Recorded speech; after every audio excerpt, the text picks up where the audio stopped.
আর যারা তোমরা ছাত্ররা আছো প্রত্যেকদিন রাত্রে আমি দেখি যে তোমরা আতঙ্কিত হয়ে থাকো, তারা ব্লক রেড দিচ্ছে, থানা ঘেরাও করো, বাইর করো, যাদের পাও পিষা ফালাও, অস্ত্র নিয়ে নাও। যারা উপজেলা বা বিভিন্ন রিমোট জায়গায় আছেন জেল ভাঙ্গা কয়েদি বাইর করেন। বাংলাদেশ অলরেডি একটা যুদ্ধ অবস্থায় চলে গেছে। আমি সর্বপ্রথমে মেরিন চিফ ইঞ্জিনিয়ার রুমেল সাহেবকে অনুরোধ করব যে বাংলাদেশে জামাত শিবিরকে নিষিদ্ধ করে শেখ হাসিনা ভারতকে খুশি করতে চাচ্ছেন নাকি নিজের পায়ে কুড়াল মেরতে চাচ্ছেন, কোনটা হবে? আপনি কোনটা মনে করছেন? আমার যদি ভোট দিতে বলে আমি দেখবো আমি জামাতকে দিব, কারণ জানি যে জামাতের যে নমিনেশনটা পাবে সে আমানতের খেয়ানত করবে না। ওইখানে নারীরা সুন্দর মতো রাস্তায় চলতে পারবে, হয়তো হিজাব করতে হবে, আজকাল তো অনেকেই হিজাব করে, বোরকা হয়তো পরে না, হিজাব করে। এখনের জামাত those are very small thing। এই কথাটাই অ্যান্টি প্রোপাগান্ডা চালাইতো 2001 কি 2 এর দিকে, যে জামাত ক্ষমতায় আসলে নারীরা কাজ করতে পারবে না, এই কালা বুরকা পরাইবো, এটা ছিল। আর এই প্রোপাগান্ডার দিন জামাতের নেতাদের বউরাও কালা বুরকা পরে না। তো এখন এগুলো নিয়ে নাও নোবডি কেয়ারস। এর সাথে মিলে তারা এখন আমি খালি ছাত্রদেরকে বলবো, সাধারণ জনগণকে বলবো যে দেখেন আমরা এতগুলা বাচ্চা যে মারা গেল, আর পুলিশ এরা মানুষ না, এরা হইলো অমানুষ। হ্যাঁ, হয়তো আপনারা বলবেন যে পুলিশ হলো 2-3 জন খারাপ, 100 জনের মধ্যে 2-3 জন খারাপ, তো বাকি 57 জন কি পুতুল নাকি রিমোট কন্ট্রোলের রোবট? ওই বাকি 97 জন যখন মারতে আসতেছে ধরে মারা ফেলাও, অস্ত্র নাও, যা মন চায় করো, কারণ তোমরা এটার নাম দিছো স্বাধীনতার যুদ্ধ। ওই 71-এ যেরকম অস্ত্র ছিনতাই হইতো, যা করার করো।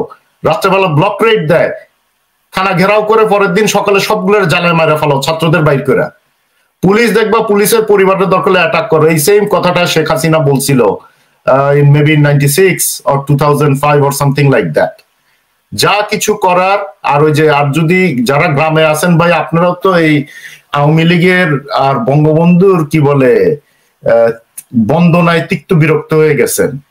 গ্রামে গঞ্জে তো নৌকা নদীতে যদি পানি থাকে ওই এই নেন লগি বৈঠা নেন, নিয়ে ওগুলা দিয়ে আপনারা আওয়ামী লীগের ছাঁচা দেন। যারা দেখবেন আওয়ামী লীগের সাইনবোর্ড ল অ্যান্ড অর্ডারের লোক মারেন, যদি তারা দিনের বেলা পিটাইছে তাদেরকে আপনারাও ছেঁচা দেন। কারণ এভাবে আমি আজকে আই ওয়াজ রিয়েলি শক। একাডেমিতে সবসময় বলা হয় জেন্টলম্যান অফিসার, কিন্তু আজকে যে আমি একটা ভিডিও দেখলাম, যেটা বললাম আর কি, one bloody major or captain, he is saying no argument in the mic by shouting, he is not a gentleman at all। এদেরকে যদি ফুটবলের মতো লাথিও মারেন বা ঝুলাই দেন পিঠে, এখানে কিছু নাই। আপনারা বলতেছেন এটা স্বাধীনতার যুদ্ধ, দ্বিতীয় স্বাধীনতার যুদ্ধ। আমরা যারা প্রবাসে আছি, আমরা আমাদের সাইড থেকে যদ্দূর আমাদের সামর্থ্য আছে যেভাবে পারি আমরা সাহায্য করব।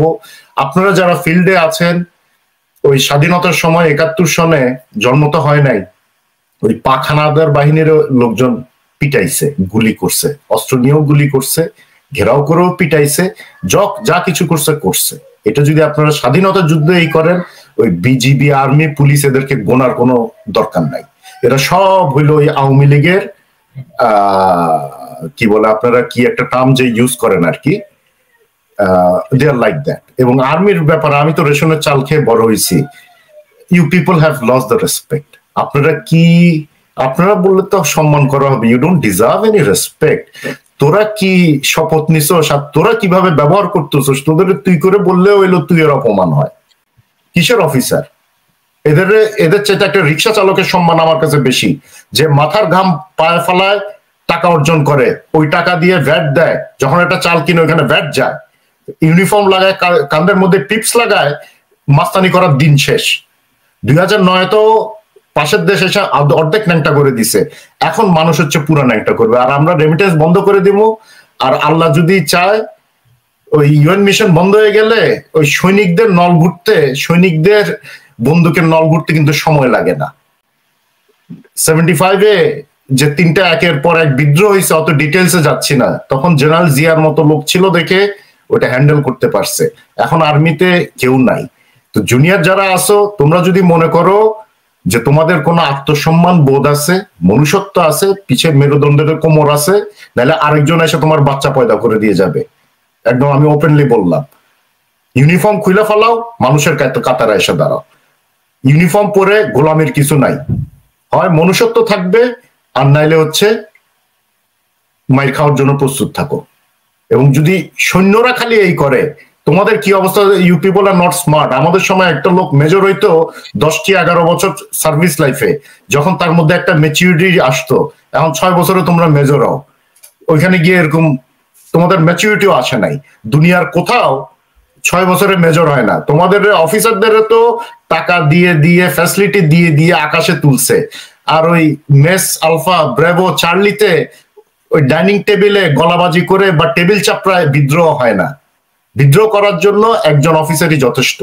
তোমার আন্ডারে যে সৈনিকগুলো আছে, একটা ক্যাপ্টেনের আন্ডারে বিদ্রোহ করতে খালি কলিজা লাগে। ছেলেরা দেখাই দিছে তাদের কলিজা কি। এবং এই আর্মি আমরা দেখিও নাই, আমরা শুনিও নাই। দুনিয়ার কোন আর্মি যে এরকম অথর্ব, এটা কোনো উদাহরণও নাই। যদি এখানে ডিজিএফআই কেউ যদি রেকর্ড করে থাকেন, আপনি কাইন্ডলি এটা একটু পাস করে দেন। হয়তো এই কথাগুলো শুনে কারো রক্ত গরম হইতে পারে আর কি, হইলে এটা আমাদের ফেভারেই যাবে। So it is up to you. পাঠাতে হবে না, সেনাবাহিনীর বহু মানুষ দেখে। না না, যদি দেখে, যদি কারো রক্ত গরম হয়, যদি মনুষ্যত্ব থাকে, যদি তার বাচ্চা আরেকজন আসা পয়দা করে নিয়ে দিয়ে না যায়, তাহলে কিছু একটা করে দেখা। আর যদি মনে করে না আমার বউয়ের পেটে আরেকজনের বাচ্চা আসবে, ভাই তোরা কর, তোদের সাইকোলজি আমার যা বুঝার হয়ে গেছে। সো কথা বলেও লাভ নাই। আর সাধারণ জনগণ যা করার, ওই অহিংস আন্দোলন বলে দুনিয়াতে কিছু নাই। তোমরা হইলো গিয়ে বর্ডার ওই ইউএন মিশনে গিয়া ঠিক মতো কাজ করো, কিন্তু দেশে আসলে ওই কি বলে কুত্তার মতো যে জিব্বাটা বড় কইরা আওয়ামী লীগের পা চাটো। আওয়ামী লীগের ওই ছাত্রলীগের, আওয়ামী লীগ তো অনেক বড় জিনিস, ছাত্রলীগের তোমরা পা চাটো। এই হইলো গিয়ে তোমাদের মধ্যে কোনো ব্রাদারলি ফিলিংস নাই। যুদ্ধের ট্যাকটিক্স কখনো কাউকে বলতে হয় না।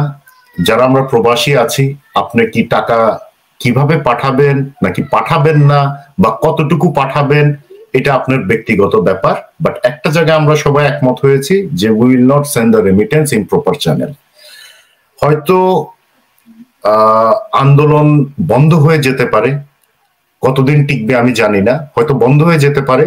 কিন্তু আমরা যারা প্রবাসী আছি, আমাদের উচিত হবে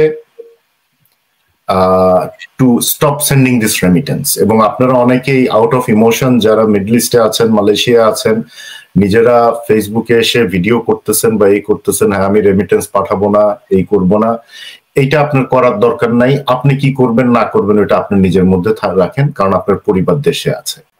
গুলি করলো কিসের জন্য? ছাত্ররা তো বা সাধারণ জনগণ, তারা তাদের দাবি নিয়ে রাস্তায় নামছে। প্রথমে ছিল it was a very peaceful procession. Rokeya বিশ্ববিদ্যালয়, আবু সাইদ, তারপরে তো একের পর এক করছে। এখন তারা ব্লক রেড করতেছে। তো তাণ্ডব আওয়ামী লীগ চালাইছে নাকি বিএনপি চালাইছে, ওইটা নিয়ে আমার তর্ক বিতর্কতে যাওয়ারই দরকার নাই। বাট কালকে যদি এই আন্দোলনরত শিক্ষার্থীরাও যদি তাণ্ডব চালায়, এইখানে আমার মন খারাপ করারও কিছু নাই। তো ওই গত 6 বছরের নিরাপদ সড়কও আসে নাই।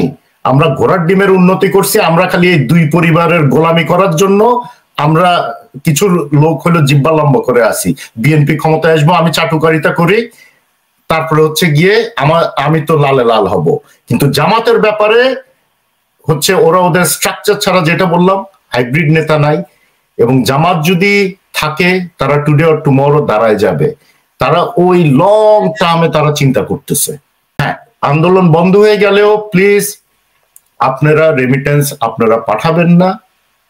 আগামী 6 মাস 1 বছর যতদিন না টোটালি কোনো কিছু চেঞ্জ হয়, আর যতদিন না এই হারামখোর ইউনিফর্মের লোকগুলো আছে না, আর্মি হোক বিজিবি হোক, যতদিন না তারা মানুষ হয়, they have forgot how to people with the general people. তাদের ওই জিনিসটা আসতে হবে। এবং আজকে যে আমি গালিগালাজ করলাম, ইউনিফর্মে তাদের তো কোনো আত্মসম্মান বোধ নাই। যদি আত্মসম্মান বোধ থাকে, জনগণের কাতারে এসে দাঁড়াও তোমরা। মাঠে যারা আছে, my prayer for them, all the best wishes. খালি এতদূর বলবো, যুদ্ধের মধ্যে অসহিংস বলতে কোনো কিছু নাই। তোমাদেরকে ব্লক রেড করতে আসবে, তোমাদের ফ্রেন্ডরা হচ্ছে কি ওই পুলিশ বা ওই আর্মি অফিসারের যারা ফ্যামিলি আছে, attack them outside of the cantonment. আর যদি পুরা ঢাকা শহরের লোকজন যদি তোমরা ঘেরাও করতে পারো, ঘেরাও করে ফেলো। একসময় পেট্রোল বোমা ছিল, খালি অস্ত্র ছিনায় নাও। সৈনিকরা যদি গুলির এই করতে আসে, সৈনিকদের কিছু করার দরকার নাই, ওইখানে যে অফিসার আছে তারে উড়ায় ফেলাও। Same goes for the police also, same goes for the BGB. সৈনিকদের থেকে নিয়ে অফিসাররে উড়াও, আর কিছু না। আর কত গুলি করবে? গুলির ভান্ডার অলরেডি শেষের দিকে। এখন দেখি যে পুলিশের পিছে পিছে আর্মি হাঁটে। ওই ম্যাজিস্ট্রেট একটা বিসিএস ম্যাজিস্ট্রেট মহৎপুরে এক মেজরে বললো গুলি করতেছে। তোমাদের কি নিজেদের কোনো আত্মসম্মান আছে নাকি? তোমরা তোমাদের ডিগনিটি তো তোমরা ধরে রাখতে পারো নাই, নিজের ডিগনিটি ধরে রাখো নাই, তোমার বইয়ের ডিগনিটি, বাচ্চার ডিগনিটি কেমনে ধরে রাখবে তোমরা?